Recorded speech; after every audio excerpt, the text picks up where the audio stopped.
और केदारनाथ यात्रा पर खराब मौसम की मार पड़ी है। तीर्थ यात्रियों से प्रशासन ने अपील की है, जरूरी हो तभी केदारनाथ की यात्रा करें। डीएम ने अपील की है और हो सके तो अभी अपनी यात्रा को टाल दें। तो डीएम ने यहां पर यह अपील की है कि जरूरी हो तभी केदारनाथ की यात्रा करें।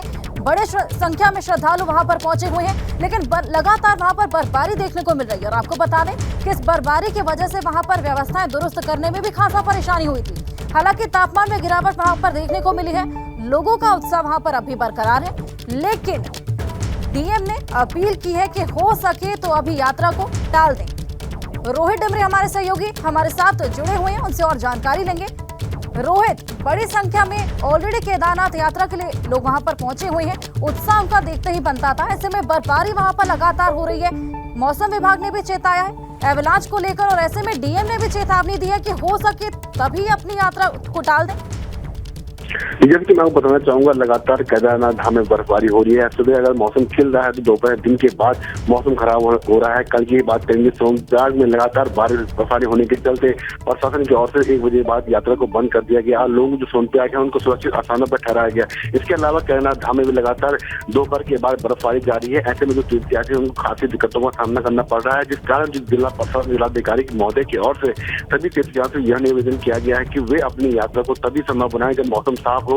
ऐसे मौसम में वो यहाँ ना पहुंचे, जो कि काफी दिक्कतें हो रही है। धाम की बात करें तो 8 से 10 हजार लोगों के रहने खाने की व्यवस्था, जबकि अन्य लोगों की व्यवस्था नहीं हो पा रही है। ऐसे में ठंड का सामना करना पड़ सकता है। इसके अलावा जो पैदल मार्ग है वह भी जगह जगह कह सकते हैं कीचड़ नुमा हो चुका है। कीचड़ पैदल मार्ग में आ गया है। ऐसे में ग्लेशियर भी बड़े बड़े जमे हुए हैं, ग्लेशियर बड़े बड़े बने हुए हैं, उनको दिक्कतों का सामना करना पड़ सकता है। ऐसे में प्रशासन की ओर से खास तौर पर तीर्थयात्रियों से अपील की गई है। जी रोहित, हमने देखा था कि जिस दिन केदारनाथ के कपाट खुले थे, खुद सीएम धामी भी वहां पहुंचने में लेट हो गए थे, क्योंकि वहां पे बर्फबारी बहुत ज्यादा हो रही थी। ऐसे में सीएम धामी ने भी चेताया था कि मौसम को मन में रखकर ही यहाँ पर यात्रा करनी है। जैसे कि सीएम धामी को कपाट खुलने के मौके पर सुबह 6:20 पहुंचना था, लेकिन वे नहीं पहुंच पाए। मौसम काफी गड़बड़ा रहा था, इस कारण काफी दिक्कतें भी उनको हुई है। वो काफी देर से पहुंचे, कपाट खुलने के बाद पहुंचे। उन्होंने साफ तौर पर देश विदेश की यात्रियों से कहा कि वे यात्रा पे तभी आए जब मौसम साफ रहे। 1 सप्ताह का उन्होंने टाइम समय मांगा था कि 1 सप्ताह यह मौसम खराब है, उसके बाद ही जो प्लान है तीर्थ यात्री करेंगे चार धाम यात्रा के लिए। ऐसे में उन्हें दिक्कतों का सामना भी करना पड़ता है, चूंकि प्रशासन और से व्यवस्थाएं तो की गई है, पर लगातार बर्फबारी होने के चलते दिक्कतें बढ़ सकती हैं। रास्ते के साथ ही, पैदल मार्ग के साथ ही, इसके अलावा राजमार्ग के साथ ही तो दिक्कतें वो कह सकते हैं। यात्री काफी संख्या में, हजारों की संख्या में सोनप्रयाग पहुंचे हुए हैं। जगह जगह यात्री ठहरे हुए हैं, जाना चाहते हैं ऊपर पर, लेकिन बर्फबारी होने के चलते लगातार बर्फबारी हो रही है। तो ऐसे में प्रशासन के सामने चुनौती बन गई है किस प्रकार से वह इन व्यवस्थाओं को पूरा करे। बिल्कुल, प्रशासन के लिए तो चुनौती है, साथ ही मौसम को मन में रखकर ही यात्रा पर जाए। बहुत शुक्रिया तमाम जानकारी। और चारधाम यात्रा की विधिवत शुरुआत हो चुकी है, और इस बीच यमुनोत्री धाम में मौसम का मिजाज बदला है। इस बीच यमुनोत्री धाम में बर्फबारी हुई है।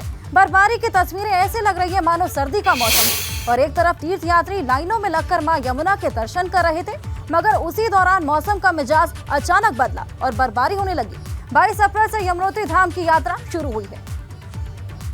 तो अक्षय तृतीया के पावन पर्व पर ये यात्रा की शुरुआत हुई थी। भारी संख्या में लोग वहां पर पहुंचे थे, लेकिन अचानक वहां पर मौसम का मिजाज बदला है, बर्फबारी होने लगी है। देखिए कितनी मनमोहक तस्वीरें वहां से सामने आ रही है। लेकिन बहुत साधुवाद। नितिन चौहान हमारे सहयोगी हमारे साथ जुड़े हैं। नितिन, देखिए तस्वीरें तो मनमोहक सामने आ रही है बर्फबारी की, जो लेकिन इसकी वजह से व्यवस्थाओं को दुरुस्त करने में खासा परेशानी हुई थी, और यात्रियों को वहां पर किन परेशानियों से जूझना पड़ रहा है? देखिए हर्षा, आज पूरे 6 दिन हो चुके हैं यमुनोत्री धाम के कपाट खुले हुए, और अगर यात्रियों की सबसे पहले अगर बात करें तो रोजाना जो है 5 से 7 हजार यात्री यमुनोत्री धाम की तरफ रुख कर रहे हैं।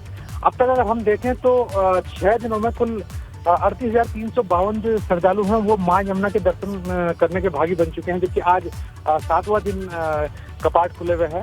हाँ हर्षा, सबसे बड़ी बात बताऊं, जो अब तक कपाट जब से खुले हैं तो दोपहर बाद अगर हम देखें तो लगातार मौसम बदल रहा है। मौसम इस तरीके से बदल रहा है कि जो नीचे का जो क्षेत्र है इसमें बारिश का दौर जारी है, जबकि जो ऊंचाई वाला क्षेत्र यानी कि जो कल भी हमने अपने दर्शकों को वो तस्वीरें दिखाई, वो मनमोहक तस्वीरें यमुनोत्री की दिखाई, जब लाइव बर्फबारी के बीच जो है यात्री दर्शन कर रहे थे।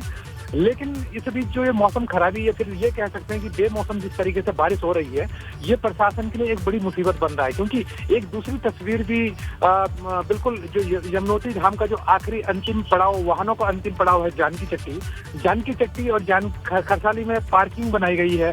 यहाँ पार्किंग जो है पूरी तरीके से जो बारिश से गड्ढे में तब्दील हो गई है, फिर यूं कहें कि कीचड़ में तब्दील हो गई है।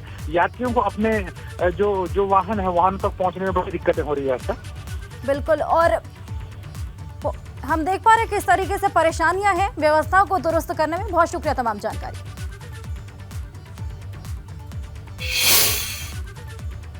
और अब यमुनोत्री धाम के कपाट खुले हुए 6 दिन हो गए और व्यवस्थाएं चरमरा गई हैं। पार्किंग की सुविधा नहीं होने से तीर्थयात्री परेशान है। दरअसल जानकी चट्टी में पार्किंग बनाई गई है और इसके साथ ही पार्किंग खरसाली गांव में भी बनाई गई, लेकिन बारिश की वजह से इस पार्किंग में कीचड़ हो गया है, जिससे तीर्थ यात्रियों को खासा परेशानियों का सामना करना पड़ रहा है। तो देखिए, काफी बारिश हुई थी यहाँ पे, जिस वजह से रोड में इतनी कीचड़ हो रखा था, इतने गड्ढे हो रखे हैं सड़क में, बड़ी मुश्किल से 1 घंटे बाद इनकी गाड़ी बाहर निकल पाई। और ऊपर से पूरे पार्किंग में कहीं पर भी स्ट्रीट लाइट नहीं लगी है। यात्री यहाँ पे रात को 1-1, 2-2 बजे तक यमुनोत्री धाम से वापस लौट रहे हैं और हाथ में टॉर्च लेके, किसी के पास टॉर्च नहीं है तो 4-5 बार कहीं पे गिर के फिसल के बड़ी मुश्किल से अपनी गाड़ी का पता यहाँ पे।